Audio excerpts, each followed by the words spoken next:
Hi, everyone. Welcome to another episode of Good Investing. I'm your host, Tim Nash. Working with clients, I can confirm that people feel a lot of stress, guilt, and shame around their money. Some people even describe it as working through trauma. But you can't hide from these things. We need courage to unpack these emotions and move through them. So, what does courage look like in our personal finances? How do we heal from money traumas and use our resources to drive real change? My guest today is accredited financial counselor and host of the More Money podcast, Jessica Moorhouse.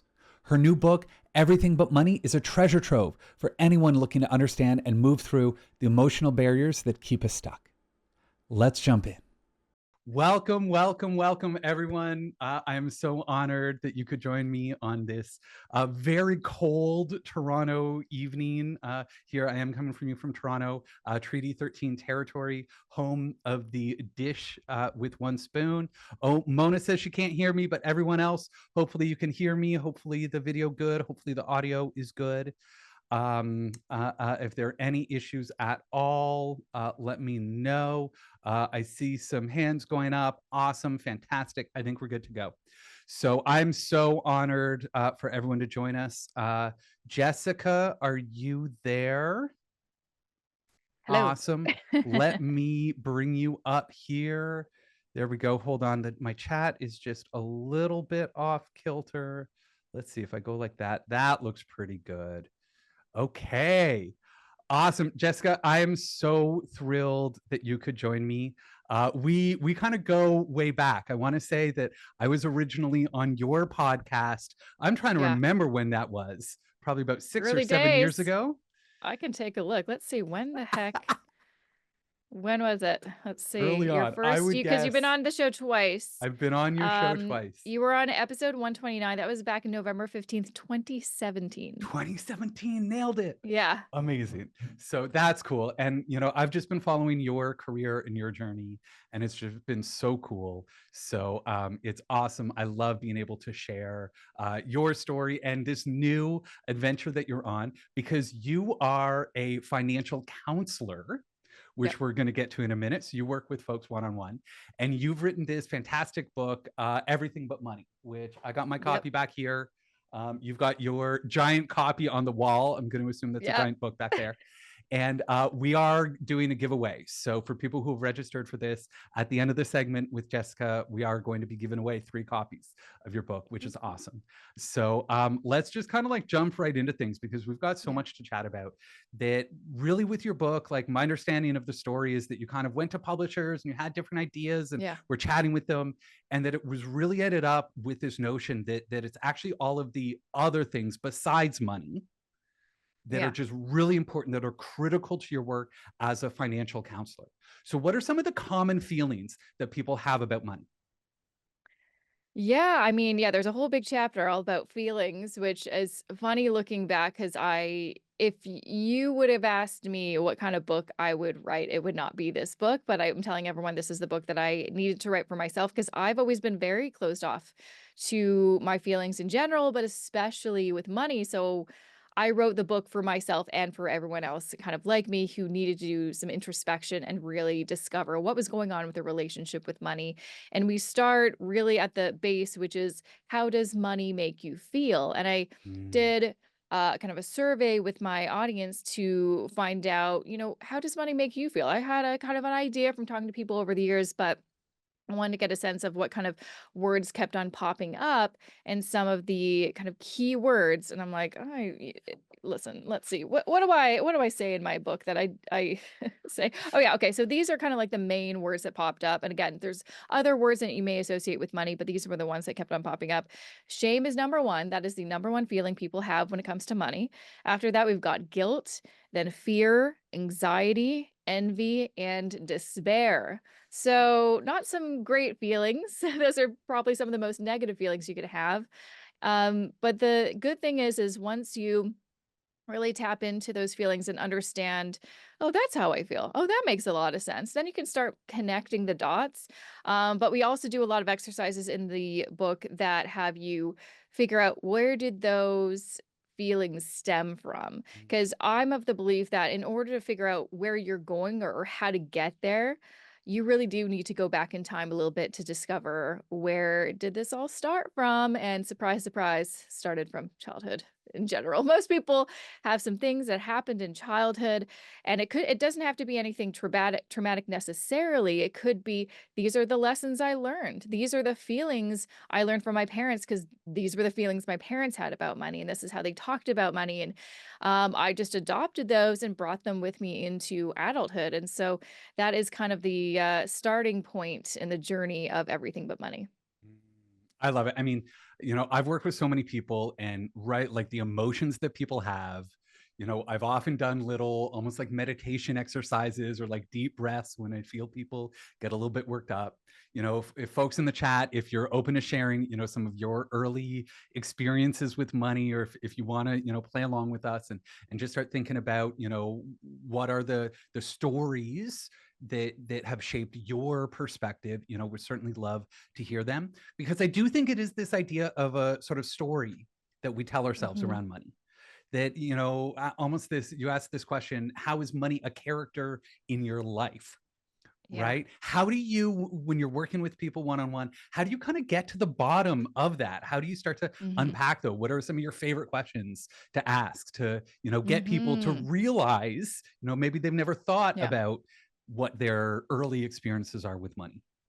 Yeah. So, I didn't necessarily do that with my one-on-one clients because that was when we were working together. Because I'm not by no means a therapist or anything like that.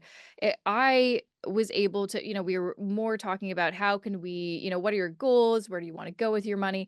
And then I'd be able to pick up some of their tone, some of the words that they were using, just some of the stories that they would share. I would always make sure to give them lots of space to talk, because that was largely the comments and feedback I'd get from people. Is like, I worked for a or with a financial planner or advisor, and they just talk at me and they weren't listening to me. So I always made that a big point to listen. And that's how I kind of learned a lot about my clients, is just by what they were saying and sometimes what they weren't saying. But what was most interesting is I had the opportunity while writing this book to interview just regular people from my audience. I just put a call out to who wants to share their money story with me. And I'll ask you the questions. You just have to be honest.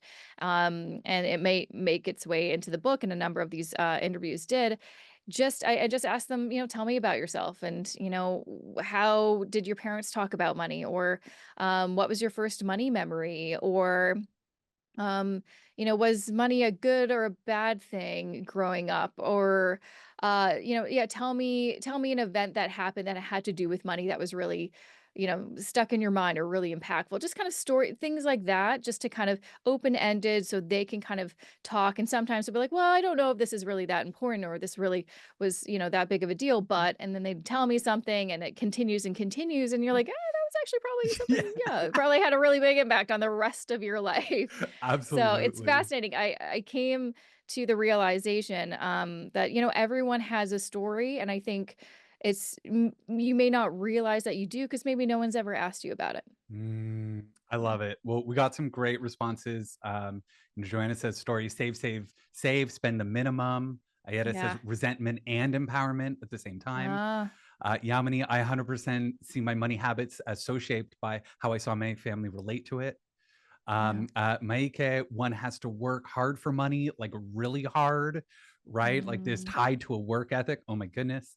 Aditi, Mhm. I'm just a poor professor. Don't ask me for the things your classmates have, right? Ah. Ron, never go into debt except for a home. Do not have credit card Mhm. debt. So the dangers of debt. So, we can just see how these lessons were so shape how we feel about it. One thing, the concept that I love exploring with folks is this idea of like enough, because I find it Yeah. so interesting how we do it, and this idea of enough. And I've loved asking clients over the years, if you won the lottery tonight, what would you Mhm. do differently tomorrow?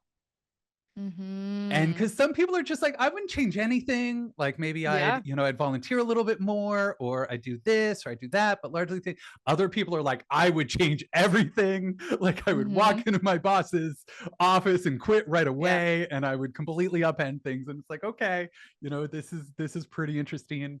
Um, Story from parents: never rely on a partner for financial stability. Make sure you could support Yep. yourself if your partner disappeared tomorrow. My goodness. So all Mhm. these things around independence, right? But Yep. notice how so many of these stories do come from this notion of sort of like scarcity, or Yeah. not having enough, or comparing ourselves to people that aren't enough. But it's really Mhm. interesting because I think we've both worked with people who have achieved some idea of sort of financial independence, right? Yeah. The hyper savers who are, people who have really saved. There's this notion called the FIRE movement. Can you explain to Mhm. folks what the FIRE movement is? Yeah, I'm sure lots of folks already know, but it's the financial independence retire early. It's something that I think early on when it started kind of getting talked about, I'm like, well, this is very interesting because I feel like it was in my late 20s. I'm like, maybe I should do this. And then I started interviewing some people on my podcast about it. I'm like, oh my gosh, no, this is not for me at all. Because the whole premise is you're really putting yourself in an extreme situation of either frugality or working really hard for a good chunk of time, sometimes like a decade or more, to achieve a certain level of wealth. And then once you hit that level of quote unquote enough, then you can enjoy your life because you won't have to work and you can do whatever you want. And in my mind, I'm like, but why do I have to wait 10, 15 years to enjoy my life? Why can't I enjoy life along the way of building wealth? And what's kind of the hurry? I see a lot of people online, especially like, young influencers. I want to get $1 million by 30. What is the rush? Because I just know the amount of sacrifice you're going to have to make in your 20s, such a pivotal decade, defining decade of your life in order to achieve that goal. And guess what? I've talked to a lot of people who've achieved that goal and surprise, surprise, money did not solve the problems that they thought money was going to solve. And that's really what the crux of my book is about is, the reason maybe you can't move forward, or you're not maybe meeting some of your goals, or you're not doing what you thought you should be able to achieve with your money. And it's not a money issue. It's not you have enough income, you've got your budget all good, but there's something else getting in the way. Yeah, that's money can't solve that for you. That's where therapy comes in. We need some other tools for those issues. Yeah. Absolutely. And, and I think that there are so many people who have achieved this idea of sort of financial independence, and they're just not happier for it. And so No. starting to ask themselves, what are they missing?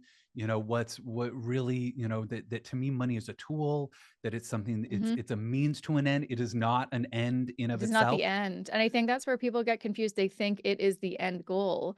But once you get there, then what? And most people don't know. They think that, oh no, like just like even if we're not even talking about early retirement, just regular retirement. I know so many people on their way to just regular retirement in their 60s and 70s. They're like, once I'm retired, I'll do this, this, and this. I'm like, why didn't you do that anyway? Because sometimes they weren't radical ideas. They're like, oh, then I'm going to join this club, or I'm going to do this activity or this hobby. It's like, you can do that now because it actually isn't about the money. So that's the something that I discovered about myself is Mm, I was chasing money in order to fill a certain internal void that I was ignoring. And whenever I would achieve a financial milestone, instead of feeling elated and like, oh, so satisfied and fulfilled, I would feel good for a little bit, a couple hours a day. And then I would think about all the other things I didn't do or what's next. What's the mm. next milestone? Oh, maybe you should have made a bigger, loftier goal. And so I was never satisfied until I realized that, oh, money is never going to make me satisfied. And I mean, certainly this notion that money, money doesn't buy happiness, it's a little Yeah. cliche. And I do think there's a lot of privilege involved in that, Hmm. because you do Absolutely. need a certain amount of money, like below a Yeah. certain income threshold or a certain wealth threshold. If you are struggling, if you're there, like it's just like, it's rough out there right now for so many Yeah, like people. it's money is essential to fulfill the kind of lower stages of the Maslow's hierarchy of needs. That's, we need to have money for those things. But above those, in the higher kind of steps in that pyramid, Yeah. money money can help, but again, I think where people get confused is they think money is happiness. More money equals more happiness. And I talk about in the book, there's some research that shows that although money can it could improve your happiness. That's only if you're already happy. What it can't Mm. do is help you if you're already unhappy or miserable. It can't solve that. You already have to be happy for it to maybe give you 5% more happiness. But if you're already struggling emotionally and psychologically, more money is just going to give you more money, but you're going to be in the same mental state. I love Maslow's hierarchy of needs, but there's another human needs framework that I personally love even more. There's a Yeah. Chilean economist named Manfred Max Neef. It's Hmm. Max-Neef. And he's just this like brilliant, clever old man. I just love him so much. But he's got this human needs framework where he puts all of the needs kind of like on a line, that it's not a hierarchy, Hmm. puts them equal. And certainly subsistence is part of it, and things like leisure time that money can Hmm. buy, but also things like freedom and Hmm. belonging and affection, Yeah. on identity are all other human needs. And the way I kind of describe them is almost like glasses of water. And that Hmm. if any of them is bone dry, you're just not happy, right? Like if you have no Exactly. freedom or you have Hmm. no affection, no love in your life, right? Then Hmm. you're, and it doesn't matter. You can't overcompensate just by having more money. Like once the glass is full, you pour more water in there, it just It's spills. just overflowing. It Yeah, just it's not. doesn't, it's Yeah. not going to Yeah, help it doesn't fill you. the other glasses. Yeah. Exactly. Yeah. Right. And Hmm. so, I think it can be a really, really helpful way of thinking about this stuff. Yeah. Beth says, I'm retired. Now what? I need some guidelines about how to spend and still Hmm. have enough. Beth, happy to chat with you, about, I've referred some folks to friends to do a retirement plan so that we have like Hmm. financial planning software. So we can now, have a spend down strategy. And that oftentimes when people do that exercise, the advice is spend more money, right? Like, Yeah, that's what right. I hear a lot actually. There's especially like the super savers that have been so good and maybe came from that scarcity background. That's part of their money story where maybe they saw their parents or other people in their family or friends not have enough. So they're like, I don't want to do that. So gonna go the opposite extreme and say oversave.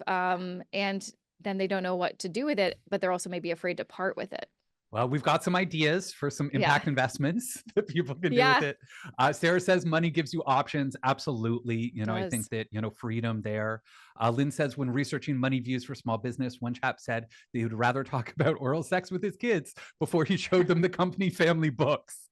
Openness Ooh, about talking to others about money is partly an age issue, a cultural thing, etc. Yeah, it's totally taboo, right? It's totally yeah. taboo. And just like a lot of parents don't want to talk about the birds and the bees, too Yeah. many parents don't want to talk to their kids about money. And I think that's a Mhm. huge issue, definitely cultural as well. You know, Definitely cultural. yeah. And also I'd say too, when we think about it, like, why is everyone so, uncomfortable talking about money? And really Yeah. everyone,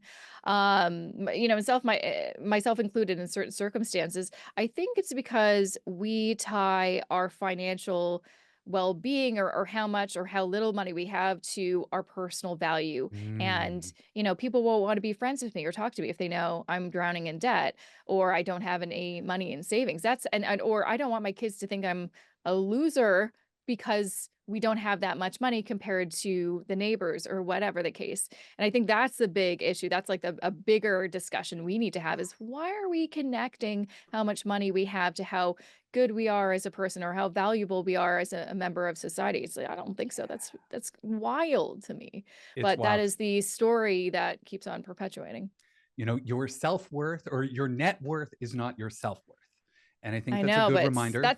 it's a good reminder, but it's hard because then you go on Instagram and that's the opposite message Well, so then that you see. let's talk about that because we've been talking about a lot of individual sort of like Yeah. traumas or issues, and obviously these things are very personal and everyone has their own Mhm. story.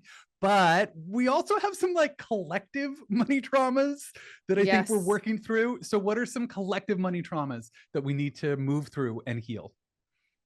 I mean, I could just point to some of like the movements of the market and whenever there's a recession or a market crash, we all have that big memory of remember Mm, that happened. That was really scary. I mean, the latest one obviously being remember COVID, and then there yeah. was that big market drop, and then there was all this Oh yeah. drama with like crypto and NFTs, and everyone's like, we're not going to use cash anymore. And it was a wild, and then the meme stock situation with GameStop. all this, it was such a wild time that we were all somehow a part of it, even if we were just a viewer instead of a participant, and that will stay with you. That stays with me. I'm like, remember that? That was wild. That was a scary ride. Because in my mind, I'm like, well, the things you should logically, rationally do is just stick with your investment plan and ignore the noise. But the noise can be very loud. And even I'd say another example would be, the Great Recession. And, I graduated in 2009, and that was my entry point into the adult world. Was the world was sort of on fire. Everyone was losing their retirement money. There were no jobs, and I had a degree, a useless film degree. And so no one wanted to hire me because I couldn't I'm like, I have an arts degree. And so that stuck with me through, like, still today. I'm always kind of worried of um the shoe dropping, or the other shoe dropping, and just me having to make plans for an alternate career. And I think a lot of people can have that. I mean, I've talked to a lot of millennials, especially, who graduated around the same time or were in the workforce already, and they're like, I remember that. That was a really tough time. It shaped the rest of my life. And so that's definitely a collective financial trauma. We can all be like, oh yeah, we were all there and we all had that experience, and I'm still working through it. Yeah, absolutely. Joanna says Shannon Lee Simmons talks about this in her book, Worry Free Money, which is a great book. Great She book. calls for people to talk more about how much they make, how much they invest, etc. I've tried it and it's very liberating. Absolutely. Let's all talk more about Yeah. money and what's inside of that. Yamini says social media influence on spending is so real as a millennial. Hmm. It's been there my entire youth and into adulthood. Absolutely. Like there are And these that's interesting big, too. I think if you're a younger person, how social media especially, and how money is represented, if you've always had access to social media from a young age, that's very yeah, different for me. That social media only really existed. I mean, it started to exist when I was in university, but it was just friends, and then it wasn't what it kind of is today, maybe in my mid to late 20s. So, it's interesting to see what kind of impact that'll have on younger generations, where it was always there. Like some people, like, I grew up with computers. I'm like, I remember a time without computers. And that makes a big difference. So, yeah, absolutely. that's yeah. Ron says, from personal experience, I've gone through 3 careers: telecom in Asia, internet in Silicon Valley, and clean tech. My passion's interest in pursuit of big innovative shifts have always trumped the singular pursuit of money. It's made a much more interesting career. So I think people Mm, absolutely, and there is privilege, getting to yeah, work. Like I feel so lucky that I've managed to make a living doing, what I'm so yeah. passionate about. And, certainly I would take this path rather than, having sold out and gone and tried to make bank, but been miserable and then, towards an early retirement. Lynn says, I Yeah, think it is really foolish to not have some cash on hand if ATMs go down. Can't even buy milk. I assume that's NB New Brunswick Liquor Company only took cash recently due to a security issue. So yeah, absolutely, and it is cultural. I've met with clients where their family have escaped persecution or had to leave their yeah, home, and things like, oh, you need to have gold and you want to yeah. have something that you can carry, right? So all of Mhm, these really, really, really fascinating money traumas that we all have, and I think we all need mhm, to work through. One thing you mhm. touch about in your book that I love is this idea of status quo bias. Yeah. Can you explain? Because you go through different like biases, but this one's probably my Yes, favorite. I go through a lot of You biases, go let me through a tell lot you, of and whenever I'm biases. asked, I'm like, "Let me just grab my book because I can't I remember." love that you've got like a reference now that when I've people got my ask you book that, right here. let me just grab my book and let me tell you Oh my what god. status quo bias So, is. yeah, I know, I'm like, "Okay, yeah, no, now I remember." So it's so funny how I wrote this book. Sometimes things would enter the book, or I'd write them in the book based off something I did or heard about, like, a couple weeks before. It's wild. And so I think I was on a flight somewhere, and for whatever reason I had a old copy of Who Moved My Cheese, which is an older book, but it's a kind of a, it's supposed to be like a business management book, but it's all about status quo bias anyways. And for whatever reason I had, I'm like, oh, it's a short book, I'll bring it with me on the flight and read it. And read it within like an hour, and it was a great book, actually highly recommend it. And it just shows how if you don't evolve, you will be left behind. And it gives an example of these mice and these little people, and I won't go into it, but it's a great story. And it's so representative of so many people I know that are afraid to try new things, even if it's as simple as, have you, like, I still get questions, are online banks safe? And you're like, online banks at this point have been around for a long time. I know back when I was in my 20s, the first I moved from a big bank to what was called ING Direct, which is now Tangerine, and that was the first online bank in Canada. And but I was young and I'm like, okay, let's do this. But I do find as I get older, it's harder to take those risks because I think you feel like you Mm, have more to lose. But regardless, like no matter what, there's so many decisions we have to make every single day. And sometimes it's just safer and more comfortable to stay the same, stay where we are. But largely when you look back 10 years, if you just did what you did 10 years ago, such as like you were writing more checks and you did a certain job, lots of these you would be left behind. I mean, I was just had a conversation with my husband today. He is a friend who's a composer and he's been doing this. He's in his maybe late 50s now, and he's been doing this for decades. And he just got a call from a client being like, "Hey, we're switching to AI." And so there's so many reasons we have to evolve. And so it's not that he's losing his job. He just needs to figure out how can I now use AI and kind of do my job a bit differently so I can still offer my services in a different way. And so that's kind of what the whole point of that section is about is it's uncomfortable. No one likes to, and who moved my cheese, just leave it where it is kind of thing. But we do have to move with the times. And right? I feel like, especially in the past decade, I was just complaining this morning, I'm like, oh, just feels like no matter what, especially with like social media and digital marketing, it's like once I understand something, something new is here. And so, especially like, when the TikTok was not around for like 12 hours or a couple hours or whatever it was, and people were like, I'm going to Blue Sky, I'm going to this other app. I'm like, so sick of jumping on the new social media. Why can't we just stay the same? Like, guess what? These things happen. You have to move with the times. Absolutely. And I think one of the big things that you and I both have been sort of banging the drum about is that so many Canadians own mutual funds, which is a little Yes. bit of an older fashioned and certainly more It was a great expensive product back when way, it was, right? introduced. It was a great product. And in certain circumstances, I think there's so many great benefits. If it just had lower fees, I would be Right. pushing mutual funds all day long. I But would, because they're ETFs, great. Set it exchange and forget traded it. funds, But right? yeah, they're not the best, and there's a better alternative, ETFs, and that's yeah, I'm always talking about ETFs So every this day. is something you and I are kind of, and this is, I think, how we frankly like save our clients a lot of money is Yeah, that we get them out of mutual funds and into ETFs, which are yeah, essentially the same product, like it's the same wrapper, it's the same exact thing, but just like a fraction of the price. But yeah, people have this status quo bias where they just yeah, like it's really hard to get someone to switch financial institutions or financial yes. products. It really is so And challenging. especially too because mutual funds have been around for so long, and maybe your parents or everyone probably is invested in them. And so for you to be potentially the first person in your circle to shift to something that seems new, even though ETFs have been around for decades now, Yeah. it's scary because most of us don't want to be the first the test rabbit, right? We don't want to be the first one to do it. And what if it doesn't work out, and then we're the fool who tried something new and it didn't work out and we failed. But I will say, yeah, ETFs have been around for a long time. Same Yeah. exact wrapper as a mutual fund.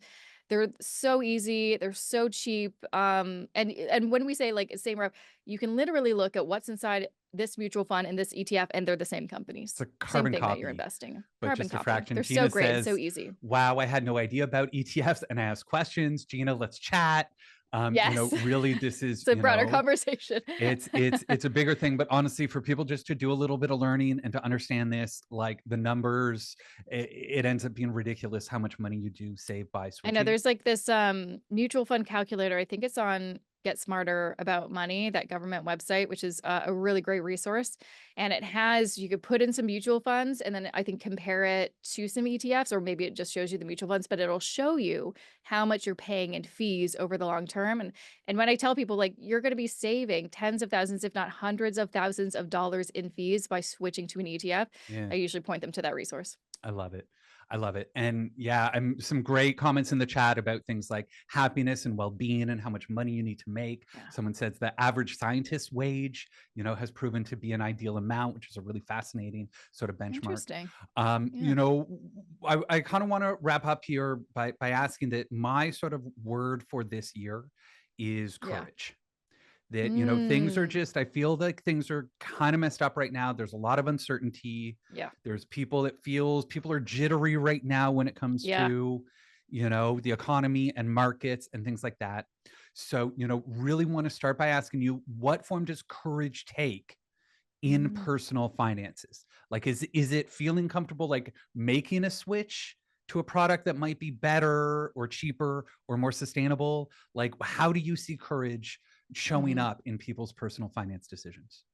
That's a great question. I'd say you need to be courageous if you want to provide the best financial life for yourself and your family. I Mm, always say that personal finance or money management is really a form of self care that does not get any recognition because, and it's really one of the best forms of self care because you're not only taking care of yourself now with the decisions you're making, but future you, which sometimes can be hard to think about yourself in decades to come or, in your 80s or 90s, but the decisions you make right now will have the biggest impact on you from now on. And so you need to be courageous by sometimes making that uncomfortable decision to hire a financial planner to help you get on the right path, to switch out of mutual funds to get into ETFs, to make sure you're in the right investment portfolio. So many people, and I'm sure you see this all the time, are in the wrong portfolios for them. They were set up because, oh, maybe I'm going to buy a house or I don't know what I'm doing with this money. They were put into a portfolio very conservative and kept it there for 10 years where they should have been in something a little bit more aggressive and they could have made a lot more money. And no one told them. So just having that courage to have those conversations with whoever you need to have them with and learn the things that you don't know and don't be afraid to look like an idiot because I've asked stupid questions and that's the only way you're going to know the answers. Don't care what other people think. If anyone shames you about not knowing something in finance, stop talking to them. Who is that person? You don't want to be in a conversation with them anyway. You want to learn this stuff and surround yourself with people who are encouraging of you learning the stuff you don't know and bettering yourself. So, yeah, you definitely I have to be love it. courageous. Maika says, I love this. Money management is self care. I It would is. love for, financial planning to be included in these like health Yes. plans, like, Yes. work health plans. I think is really interesting. Mhm. Beth, we can talk about ETFs in a couple moments. Maybe if you want to hang around there. But, I really, the last sort of question I've got for you, Jessica, is that, I've been really thinking, I have not been inspired by this idea of like retire early, like early Yeah. retirement or like financial freedom. It really doesn't resonate with me right now. Mm. Mhm. Especially in a world where like it feels like, are we Yeah, the going to be walls are around coming in a in. couple decades? Like, why am I sort of saving for the future? And so, Yeah. really want to, do a little exercise, and folks in the chat would love your perspective as well, which is to develop a more, I'm going to call it a more courageous vision of Mm. financial independence or freedom. What is that long term? Like, where do you want to be? The Yeah. vision that I've been playing with is, I have this analogy that investing is sort of like growing a garden, right? Like we plant Mm. seeds and we rebalance it and we give it time to let it grow. And, often hands off is sort of like the best approach there. And so for me, financial freedom is this notion of growing a garden that's so kind of like lush that it's more like a farm or even like a Mhm. forest, right? Because we've just Mhm. grown so much that we have all of the food that we need. We have this abundance that we know we're not going to go hungry. We know we're not going to go without shelter. And that I would love for in my vision to be more generous, to be able to share, fruits and vegetables with my neighbors, to be able to donate money to nonprofits that I support, to be able to volunteer, to be able to, provide food to my friends and family. And it is really through that kind of generosity that is part of this kind of vision that I'm trying to think of for myself. But would just Mhm. love to, folks in the chat, like, what is a vision of success that actually inspires you? Or not even success, but like enough of this idea of abundance, Yeah. or financial freedom, Or I flexibility, call it financial independence. fulfillment. I like the term financial Ooh, fulfillment talk because to me. the idea of that satisfaction, that kind of enough point, fulfillment really means a lot more than freedom, even though freedom is in my book. Like it's like the subtitles, the hidden barriers between you and financial freedom. I had to put that because no one would know what financial fulfillment meant. But for me, yeah, my idea is what would make me feel fulfilled. And because I don't even like the word abundance, because to me, abundance can even feel like too much, and that gives me anxiety. So whatever, yeah, whatever the word that makes sense for you. But I love your analogy. I think that's one of the best analogies. I love this. Yamini says to be able to care for myself and my community is definitely what my primary life goal is.